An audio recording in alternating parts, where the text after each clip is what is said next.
आप देख रहे हैं बेसिक एजुकेशन ऑनलाइन चैनल और ये है आज की बात सचिन के साथ। बैंक ऑफ बड़ौदा शामली में पीपीए जमा करने में शिक्षकों की परेशानी को देखते हुए विभिन्न शैक्षिक संगठनों के पदाधिकारियों ने उच्च अधिकारियों से की वार्ता। आदरणीय खंड शिक्षा अधिकारी, जिला बेसिक शिक्षा अधिकारी और बैंक अधिकारियों से मिलकर किया गया समस्या का समाधान। अब शिक्षक साथियों को पीपीए जमा करने की नहीं रहेगी कोई दिक्कत। राष्ट्रीय शैक्षिक महासंघ शामली के पदाधिकारियों ने खंड शिक्षा अधिकारी महोदय, बैंक अधिकारी, जिला बेसिक शिक्षा अधिकारी महोदया से मिलकर निकाला पीपीए की समस्या का हल। 2 कर्मी बैंक में रहेंगे तैनात। वहीं भारतीय किसान यूनियन शिक्षक प्रकोष्ठ के पदाधिकारियों ने सदर विधायक श्री प्रसन्न चौधरी से मिलकर एरियर और जुमा अलविदा के अवकाश हेतु वार्ता की। शामली के सिटी ग्रीन बैंक्वेट हॉल से बेसिक शिक्षा विभाग शामली की सहभागिता के कुछ पल। सेवा सुरक्षा सुशासन कार्यक्रम में बेसिक शिक्षा विभाग के स्टॉल से सीधे आप तक।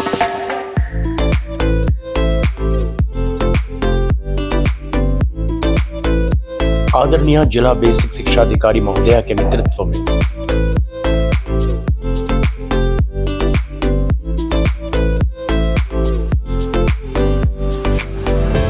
पीएम श्री विद्यालय डुंडूखेड़ा के छात्र प्रस्तुति के लिए तैयार।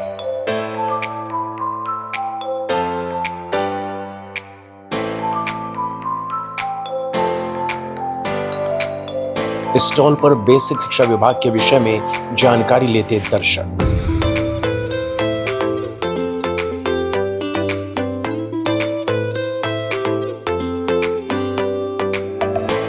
रंगोली के साथ आदरणीय बीएसए मैम, आदरणीय एडीएम सर श्री संतोष सिंह ने बेसिक शिक्षा विभाग के स्टॉल का निरीक्षण किया।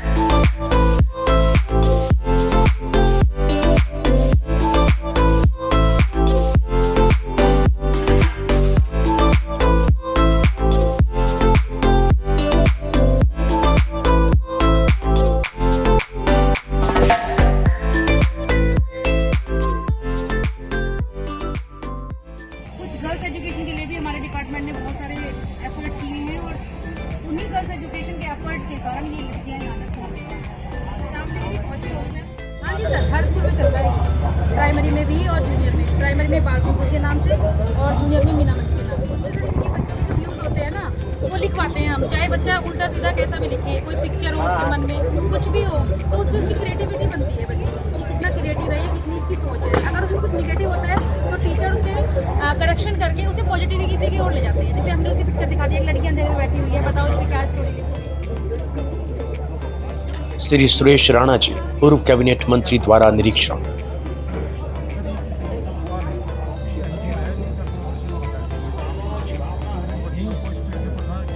सरकार ने बहुत ही उल्लेखनीय काम किए हैं। शायद अभी तक के इतिहास में इस सरकार के द्वारा जो काम किए गए हैं वो अतुलनीय है।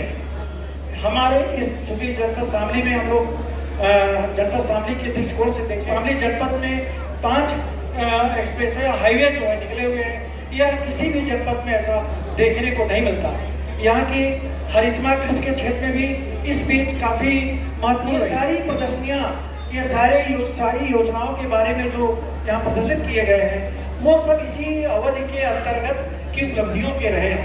इसमें जो भी हमने 8 साल में दिखाया है, प्रकट किया है जनपद के, वही सब इसमें प्रदर्शित किया। राम की छवि हृदय में उतारा करूं, रूप सुंदर सलो ना निहारा करूं, रूप सुंदर सलो ना निहारा करूं। कामना बस यही है जन्म दर जन्म, मैं सिया राम के पद पखारा करूं। सूर्याचल में छिपता सदा शाम के, सूर्याचल में छिपता सदा शाम के। राधा रहती नहीं है बिना श्याम के, राधा रहती नहीं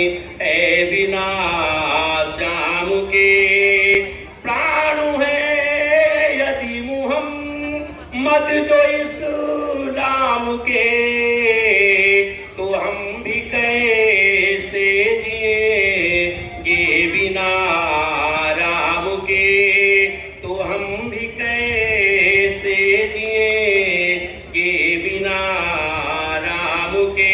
पिछले 8 साल में सरकार ने काम किए हैं, उसके लिए 2 दिन 3 दिन या यूँ कहा जाए कि सालों साल हम उसकी काउंटिंग करें, उसको गिनवाएं तो भी कम पड़ जाएंगे। और ये जो 8 साल रहा है, यह एक ऐसा कार्यकाल नहीं रहा है कि जो अपने रूटीन प्रक्रिया में चलता रहा। ये कहा जाए कि ये क्रांति रही है और मिशन मोड में हर व्यक्ति ने, चाहे वो सरकार में किसी बड़े पद पर बैठा हो चाहे नीचे पद पर बैठा हो, उसने कार्य किया। मैं 3 दिन से देख रहा हूँ कि यहाँ पे हम लोग प्रयास करते हैं कि चीज़ों को समराइज करें, लेकिन चलता है पता बात में बहुत चीज़ें छूट गई हैं, क्योंकि इतनी उपलब्धियाँ हैं कि उसको गिना नहीं सकते। चाहे वो शिक्षा का क्षेत्र हो, चाहे वो व्यापार का क्षेत्र हो, कृषि विकास का क्षेत्र हो, इंफ्रास्ट्रक्चर के मामले में, कनेक्टिविटी के मामले में रोड्स की हो,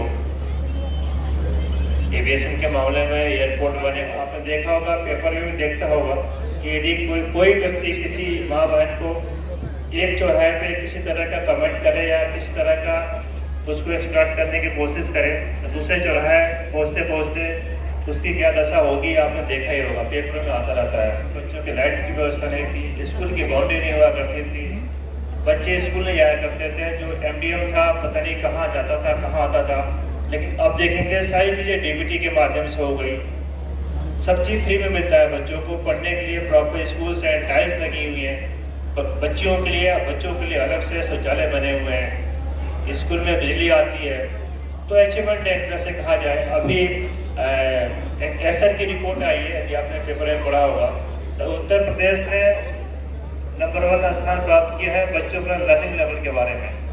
उनको पढ़ना आता है, सीखना आता है, मैथ के इक्वेशंस लगाते हैं वो लोग। अदरवाइज पहले तो गिनती पारा पढ़ लिया बच्चा, वही बहुत था। तो सरकार की उपलब्धियां हैं, आवाज है ऐसा हम लोग समझते हैं। कैबिनेट मंत्री के रूप में आपने इस जनपद में नहीं, पूरे उत्तर प्रदेश में विकास कार्यों की जो एक रेखा खींची, वो अपने आप में लोगों के लिए मिसाल बन गई। मैंने कहा जी आपकी कृपा हो जाएगी यदि आप साईं मंदिर से जोड़ करके 7 किलोमीटर का बाईपास मेरठ करनाल में मिला दोगे तो शहर का जाम बच जाएगा। उन्होंने कहा जाओ, बनवा दिया और वहीं बैठे बैठे स्वीकृत करा दिया। ऐसे हमारे शानदार मुख्यमंत्री, आदरणीय प्रधानमंत्री जी का तो मैं बोलता रहा हूं तो 2 दिन हो जाएंगे तो भी उनके काम की व्याख्या मैं नहीं कर सकता। आज दुनिया के किसी देश में जाते हैं तो उस देश का जो सर्वोच्च सम्मान होता है, वो सर्वोच्च सम्मान प्रधानमंत्री जी को देने के लिए लोग लालायित रहते हैं। और मैं कह सकता हूं दुनिया के देशों को कि वो हमें सर्वोच्च सम्मान हमारे प्रधानमंत्री को दे रहे हैं, इससे हमारे प्रधानमंत्री का सम्मान तो बढ़ता ही है, लेकिन उन देशों का भी सम्मान बढ़ रहा है जो प्रधानमंत्री जी को सम्मानित कर रहे हैं, क्योंकि उनकी कार्यशैली ऐसी है और उन्होंने करके दिखाया है। जो लोगों ने सोचा नहीं था वो काम प्रधानमंत्री जी ने करके दिखाए। आदरणीय योगी आदित्यनाथ जी की चर्चा, उनकी कार्यशैली तो आज हिंदुस्तान नहीं दुनिया के देशों में उनकी कार्यशैली की चर्चा है। और ऐसी चर्चा नहीं, उनका एक पैट वाक्य है जो हमेशा योगी जी बोलते हैं, और उनका पैट वाक्य है कि परिश्रम का कोई विकल्प नहीं। सबके लिए बोलते हैं कि परिश्रम का कोई विकल्प नहीं है।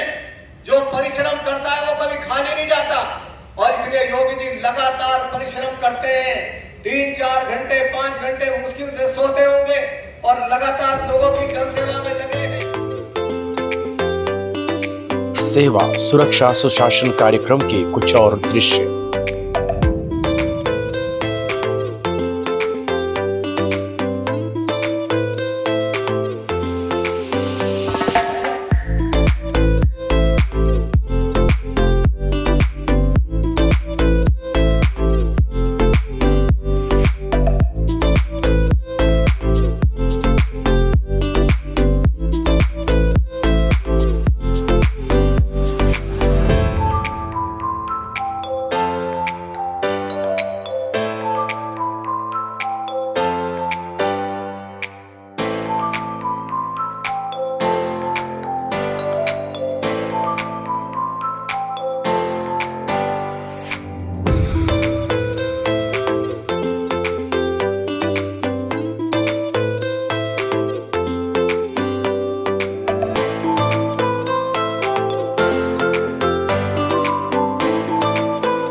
You are watching BEO Basic Education Online, an education